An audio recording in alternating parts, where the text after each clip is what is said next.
Yoruba pé ẹ káàárọ̀, ó dàjí, àdàkù kùṣẹ́ náà, àníṣe lásán. Òkè Professor Akitoye, Babalálùbáríkà, bàbá tí ó mọ ìdí pàtàkì tó ṣe ní ká tètè kúrò nínú Nàìjíríà. Ọba Elédùmarè jẹ́ kí àwọn tí ò ní làákàyè kó tètè mọ̀. Gẹ́gẹ́ bí a ti ṣe mọ̀, gẹ́gẹ́ bí gbogbo a ti ṣe mọ̀ pé ọ̀nà àbáyọ kankan ò sí mọ́. Ọ̀nà àbáyọ kan tó kù, òun náà ni pé kí olúkálùkù kó tètè jẹ́ ká pull out kúrò nínú structure tó ń pè Nàìjíríà yìí. So, èní ní ọjọ́ kẹfà nínú the month of July 2025. Aago mẹ́rin fẹ́ lọ lù. Tí wọ́n bá wò tí ilẹ̀ Yorùbá wà lẹ́nu ní time báyìí, ẹ rí pé kò sí any basic development.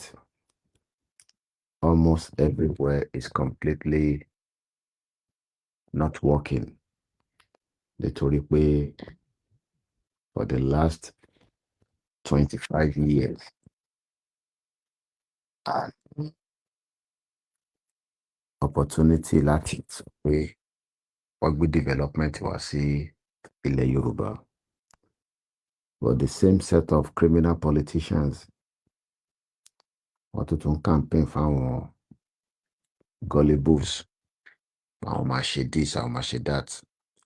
Nígbà tí a ti ní option nísìn láti lè exit. Nígbà tá a tẹ̀ ní option, èèyàn lè sọ pé yes, ká wà ní Nàìjíríà. But nísìn tí option ti wà, kò sí any reason tí a tún gbọ́dọ̀ máa sọ pé a fẹ́ jókòó sínú Nàìjíríà. Ìdí tá a ṣe ń sọ fáwọn èèyàn pé self-determination is an inalienable right. And that right, a gbọ́dọ̀ tètè rí lò before it is too late. So mo kí gbogbo wa lẹ́ẹ̀kan sí. Aago mẹ́ta 3:42 a.m. ní time tí a wà nísìn. Àbádẹ́wò time yẹn, a rí pé èèyàn gbọ́dọ̀ ní any slight reason for any kind of emergency. Fáwọn tó wà ní Kwara State, Kogi State, Ondo State, Ekiti State, Oyo State, Ogun State and Lagos State. Nítorí pé tí èèyàn bá ní emergency ní time báyìí, kò sẹ́ni kankan tó máa rescue ẹ̀. But àwọn èèyàn believe pé ọ̀nà àbáyọ ṣì máa wà nínú politics Nigeria. So instead kí wọ́n endorse, kó support Yoruba nation, ká lè jọ ṣe, wọ́n fúnra wọn ní false hope pé Nigeria níjọ́ kan àtúnṣe ṣì máa wà. Kò dẹ̀ sí àtúnṣe kankan tó lè ṣẹlẹ̀ mọ́ nínú Nigeria àfi kí olúkálùkù bá dá dúró gẹ́gẹ́ bí orílẹ̀-èdè. So ẹ̀yin tí ẹ ṣì ń sọ pé ká tó wá lọ ṣe election mi, mo hope I understand the danger tí ẹ ń fi Yorùbá sí. A ní ọ̀pọ̀lọpọ̀ àwọn ọba, wọ́n ti ní ká fáwọn ọba sílẹ̀, wọn ò lè sọ kankan lórí ọ̀rọ̀ tá gbé dání. But àwọn aráàlú ńkọ́? Aráàlú náà ti ṣetán, àwọn fẹ́ lọ, àwọn fẹ́ dá dúró. So àwọn aráàlú yẹn nísìnyí àwọn olóṣèlú ti ń polongo 2027 fún again láti tún fún wọn ní false hope, the same false hope tó ti fún wọn for more than 25 years láti ìgbà tí wọ́n ti ń dìbò ní 1999 títí di wákàtí, kò mú ẹni àṣeyọrí kankan wá. Kàkà bẹ́ẹ̀, ó ń dá àwọn èèyàn wa padà sẹ́yìn. Ìyẹn la ṣe ń sọ fáwọn èèyàn pé ọ̀rọ̀ tó wà nílẹ̀ yìí ó ti kọjá afẹ́dìbò. Ọ̀rọ̀ afẹ́dìbò kan ló wà nílẹ̀ yìí mọ́. Ọ̀rọ̀ bá ṣe máa pín Nàìjíríà kólúkálukú máa lọ. Kò kúkú ṣe dandan, kò ṣe compulsory pa a gbọ́dọ̀ wà together. Before 1914 olúkálukú wà separate ni.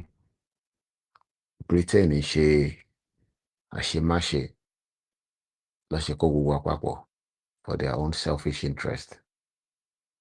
And n táwa lè ṣe ni pé ká unbundle ara wa kúrò, ká dissolve kúrò nínú union yẹn, so that kí development àti identity wa kí ó lè ní in tó máa tọ́nà sí gbogbo àgbáyé. Torí pé kí ni Ọlọ́run tó dá àwa ọmọ Yorùbá, àwọn ọmọ Odùduwà, ó dá wa dáadáa, kò dẹ̀ dá wa fún ìyàjẹ́. But tá bá ní a fẹ́ kúrò nínú Nàìjíríà, fáwọn tó ń sọ bẹ́ẹ̀ pé a máa fix contraction yìí, ọ̀pọ̀lọpọ̀ ìbànújẹ́ àti àìlè lọ sókè òun la máa face, and that will be in tó máa mú ọ̀pọ̀lọpọ̀ àwọn tí wọ́n fẹ́ gbalẹ̀ yìí á fún wọn opportunity láti lè ṣe kíni, láti lè máa continue atrocity wọn.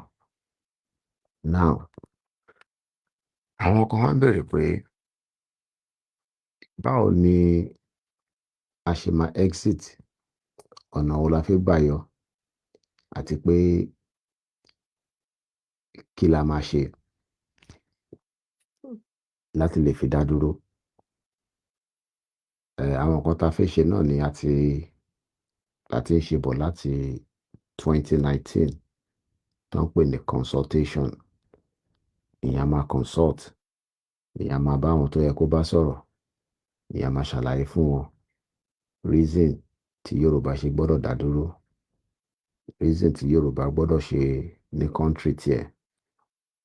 Gbogbo ìgbésẹ̀ yẹn a ti gbé láti 2019 láti bá ọ̀pọ̀lọpọ̀ àwọn èèyàn sọ̀rọ̀ pé ẹ jẹ́ ká dá dúró, ẹ jẹ́ ká ní independent Yorùbá country tiwa. Tá bá ní independent Yorùbá country tiwa, á fún wa ní gbogbo ààbò tí a ní nísìn. A lè ṣe ìtọ́jú fún ara wa. A lè jẹ́ kí gbogbo ilẹ̀ Yorùbá ó ní ààbò, kó dẹ̀ ní ìsinmi.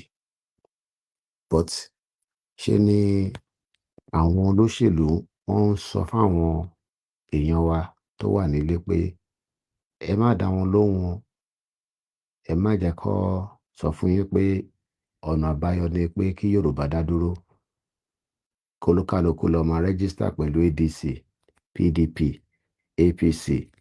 Ìyẹn ló máa fún wa ní irú nǹkan tá à ń fẹ́. Bàbá wa Akíntóyè wa ní ṣe rí gbogbo à ń ṣe election Nàìjíríà, kò ń ṣe èyí tó bá mú ààbò kankan wá ju ó máa fún wa ní setback. Bàbá Akíntóyè wá fún wa ní nǹkan pè ní the guideline tá a máa fi engage àwọn èèyàn wa, tó ń pè ní 35-page manuscript. Pé tá a bá ti ń kà sí yín létí, tá a bá ti ń sọ fún yín pé eléyìí o, òun ni nǹkan tí a máa ṣe àtàwọn ìgbésẹ̀ tá a máa gbé láti lè fi dá dúró gẹ́gẹ́ bí independent country, kí ẹ̀yin yín wọ́n ti fi darapọ̀ mọ́ wa. A ní ká kàn tún sáré ṣe ìwọ̀nba ọ̀rọ̀ kékeré díẹ̀ ni láti fi ṣíra wa ní etí fáwọn tí wọ́n sì sọ pé ọ̀nà báyìí ló ṣe jẹ́ ká gbà, ọ̀nà báyìí kọ́ ni ẹ máa gbà. Tá a bá ní aráàlú, á fún wọn ní nǹkan pè ní setback, torí aráàlú tó a fẹ́ sọ fún, wọ́n ti kó wọn sábẹ́ olóṣèlú, ẹ̀rù ń bà wọ́n. Kéèyàn wà ní orílẹ̀ ibi tí bàbá ẹ̀ àti àwọn ìyá ẹ̀ tó sórí ẹ̀ sí, kẹ́rù máa bàyàn. Ọmọ Yorùbá ni.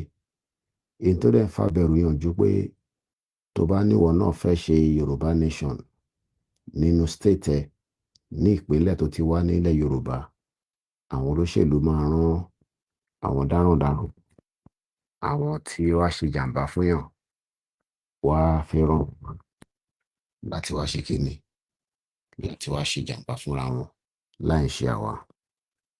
Ẹ jẹ́ ká dìde, ẹ jẹ́ ká gbára wa sílẹ̀, ẹ jẹ́ ká gbé ọ̀rọ̀ Yorùbá, ká gbé sórí ju gbogbo nǹkan lọ nísìn, torí èní àtọ̀rí ọ̀la. Gbogbo wa la kúkú mọ̀ pé ìwọ̀nba díẹ̀ náà ni a máa fi wà nílé ayé yìí. Bá fẹ́, bá kọ̀, àsìkò kan ń bọ̀ tí àwa náà tá máa sọ pé kíni, àti rí ibi tí àgbà ń rè. Adéwìn Johnson, kẹ́ fi darapọ̀. Ẹ bá wa máa gbọ́wọ́ lé share button. Àwọn ní lóòótọ́, aago mẹ́rin báyìí, ọ̀pọ̀lọpọ̀ àwọn èèyàn wọ́n ti pa íńtánẹ́ẹ̀tì lórí fóònù wọn.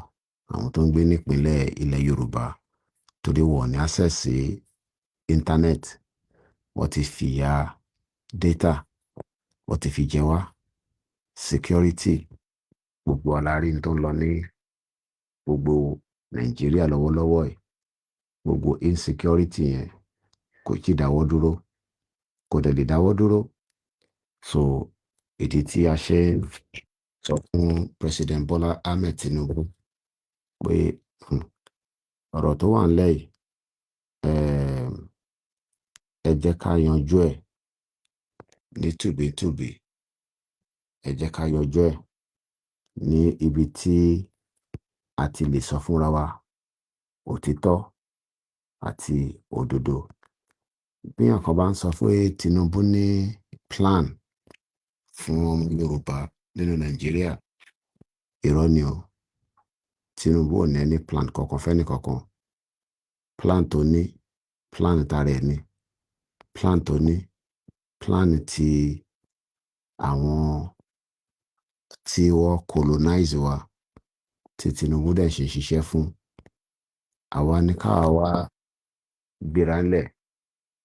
Now, kí làwọn nǹkan tá lè ṣe? Bàbá Akíntóyè ti ṣàlàyé fún wa ìgbésẹ̀ àti ọ̀nà tá máa gbà tí a fi máa rí Yorùbá nation wá gbà. Ọ̀nà náà la dẹ̀ ti ń tọ̀, a dẹ̀ ń tọ̀ dáadáa. A dẹ̀ dúpẹ́ lọ́wọ́ gbogbo ọmọ Yorùbá pátápátá tó ń bẹ ní ìpínlẹ̀ kọ̀ọ̀kan. A dúpẹ́ fún yín o. Gẹ́gẹ́ bí bàbá wa Professor ṣe ní ká máa ṣe ìjáde yẹn ní wọ́ọ́rọ́wọ́ títí tí èyí tó jẹ́ gbòógì tó máa fi tẹ̀lé lẹ́yìn. A dúpẹ́ pé a jẹ́ kó sú wa, a dẹ̀ jẹ́ kó rọ̀ wá, torí èyí tí wọ́n fẹ́ náà ni pé kó sú gbogbo wa ká náà ṣe mọ́, kí wọ́n fi ìrẹ̀wẹ̀sì sí wa lọ́kàn. Ẹ dẹ̀ mọ̀ pé tá bá ti fi ìrẹ̀wẹ̀sì sí wa lọ́kàn, èèyàn á máa sọ pé òun ò ṣe mọ́ náà ni. Ẹ má jẹ́ kí a ní ìrẹ̀wẹ̀sì. Ó ń ṣọmọ lókú bẹ́ẹ̀ ni. Bẹ́yìn àgbàlagbà, má bínú papọ̀ wé níwájú yín. Wọn ò ní sín pẹ̀lú ìyá rẹ̀. Nígbà tí àsìkò bá tó, bí èèyàn bá fẹ́ lọ ilé ìgbẹ́, èèyàn á mọ ohun tó máa ṣẹlẹ̀. Ó sì lè rí bó ṣe rí. Èèyàn sọ pé Yorùbá nation kò sí mọ́.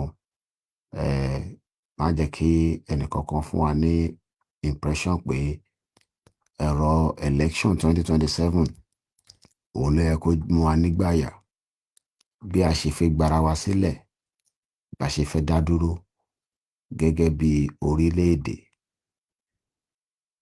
òun ni ó yẹ kó jẹ wá lógún. Òun ló yẹ kó jẹ́ gbòógì. Òun ló yẹ kó jẹ́ ẹni tí a gbọ́dọ̀ lè máa fi kọrin sáwọn èèyàn létí pé lóòótọ́, àwọn èèyàn á máa fún wa ní,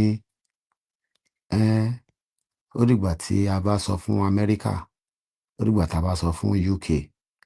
Gbogbo àwọn ìlú yìí, a lè dúró dè wọ́n torí agenda wọn lórí ilẹ̀ Yorùbá kò ń ṣe agenda tó dára rárá. Gbogbo wọn ló ní ipa tí ilẹ̀ Yorùbá fi wà níbi tó wà lénìí. Kí ni nǹkan tí mo ṣàlàyé? A rí pé àwọn ọmọ Yorùbá tí ó jẹ́ ká ti gòkè ju ibi táwa yìí lọ, wọ́n kó wa pẹ̀lú àwọn Ìgbò, Haúsá, Fúlàní àtàwọn ẹ̀yà tó kù. Tó bá jẹ́ pé wọn ò kó wa mọ́ wọn ni, a ti kọjá ibi tí a máa sọ pé a níná, a lómi. Gbogbo ìyẹn kọ́ ni ó máa jẹ́ priority wa. Àwa náà ti wà níbi tá ti máa bá àgbáyé tájọ máa ṣe nǹkan tó pọ̀, technology, àwọn sports, music, gbogbo nǹkan báyìí á jẹ́ kí ìdàgbàsókè wà fún state kọ̀ọ̀kan. But nígbà tí Britain rí pé táwọn bá fi ìran àwọn ọmọ Yorùbá yìí sílẹ̀, táwọn bá fi wá sílẹ̀, a máa rìn ju àwọn lọ. Ohun tó ṣe ni pé kíákíá wọ́n bẹ̀rẹ̀ sí í sọ fún ara wọn pé ẹ má fún wọn láyè o. Ẹ má jẹ́ kí Yorùbá dá dúró. Ẹ jẹ́ kí Yorùbá, ẹ jẹ́ ká ronú.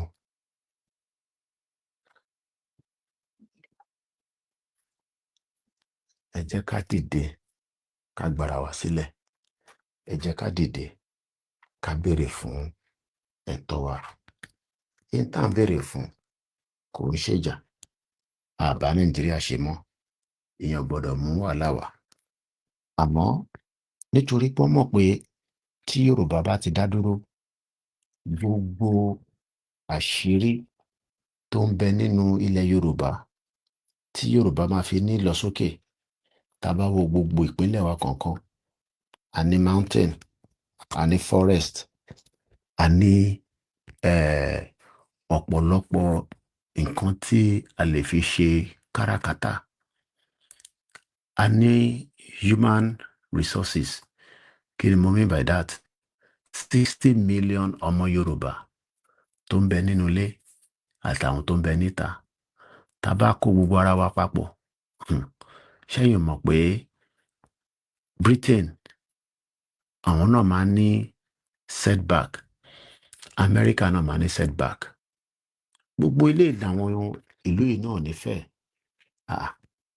Àwọn náà máa wò pé ẹ worú àkọ́kọ́ nísìn. Ẹ jẹ́ ká fi àpèjúwe Iran.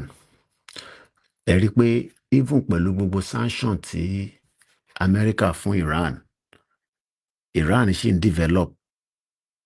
Even pẹ̀lú gbogbo sanction pátápátá.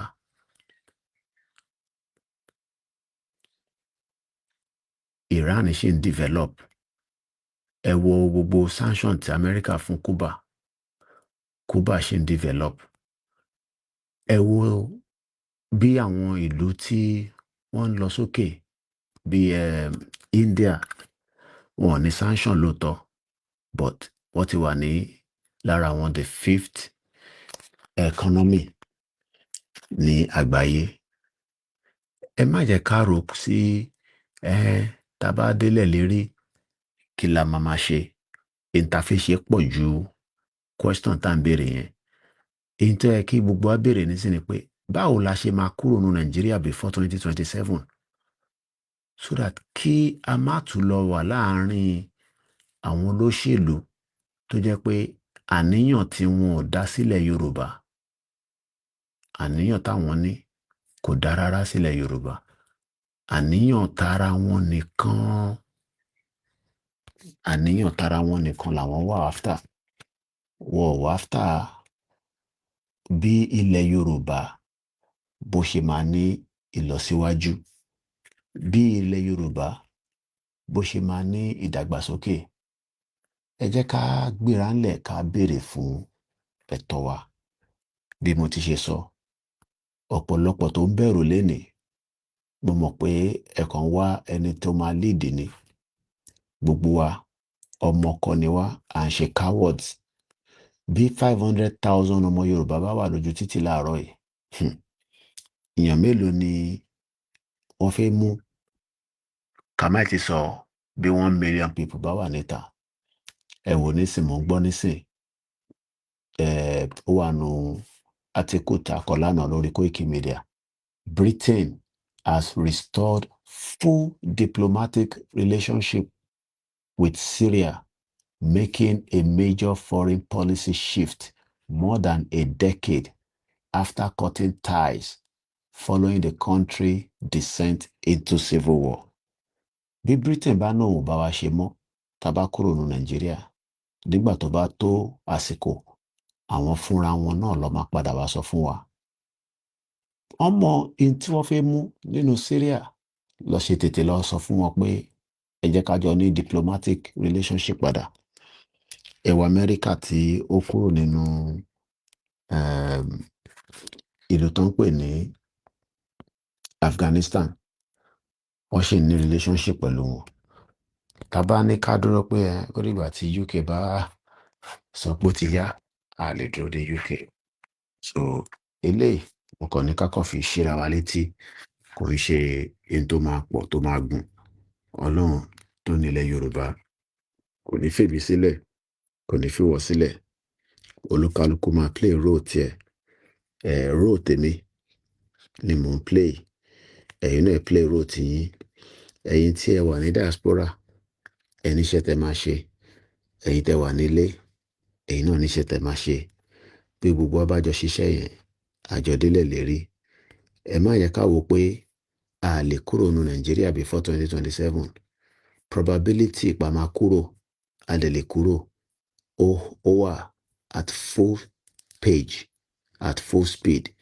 But gbogbo wa gbọ́dọ̀ support ìyẹn bàbá wa Alànà Emeritus Professor Adébánjí Akíntóyè, kí a lè jẹ́ kí iṣẹ́ tí bàbá gbé dání, kí bàbá lè rí àṣeyọrí ṣe lórí ẹ̀.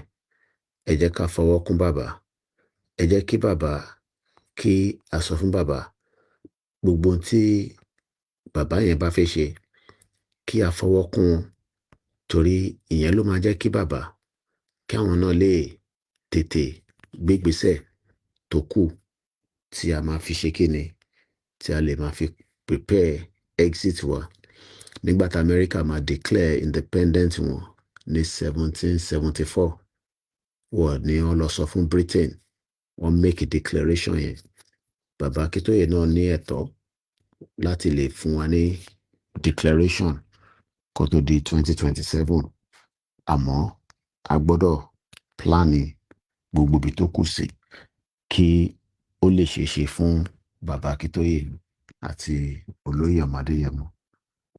Má jẹ́ kí ẹnì kankan nílé ó dẹ́rù bà yín nígbà tí a bá ti declare country tiwa látara Nàìjíríà.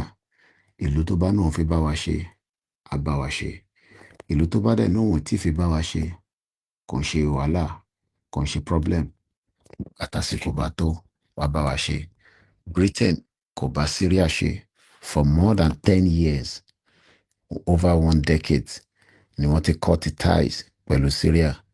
Lénìí nísìn ẹni tí America àti Britain tó ń pè ní terrorist, ìyẹn ẹni tó ń ràn níjọba Syria nísìn, òun ni ó ti wọ suit ló ń bá ya picture ló ń sọ fún pé àjọ máa bẹ̀rẹ̀ relationship padà. So tí Britain bá ní òun ò bá Yorùbá ṣe nígbà tá a bá pull out kúrò ní Nàìjíríà, tásìkò bá tó wá padà wá bá wa ṣe. Ọ̀ranyàn máa sun aago 4 ó kọjá ìṣẹ́jú 5 ní ẹni ọjọ́ 6 nínú oṣù July ọdún 2025. Ilẹ̀ Yorùbá wọn ní gbà mọ́ wa lọ́wọ́ o, àmọ́ káwa náà ká má sún àsùnpara ó wọ́n ní gbà mọ́ wa lọ́wọ́. Orúkọ tèmi ò yí padà, Ọláyọmí Kóìkì tí gbogbo yín mọ̀ sí Koikimedia. Eléyìí ni ìṣítí nídàjí láti fi sọ fún gbogbo Yorùbá pé ilẹ̀ Yorùbá o, òun nìkan ni solution ta ní o. Ó dàárọ̀.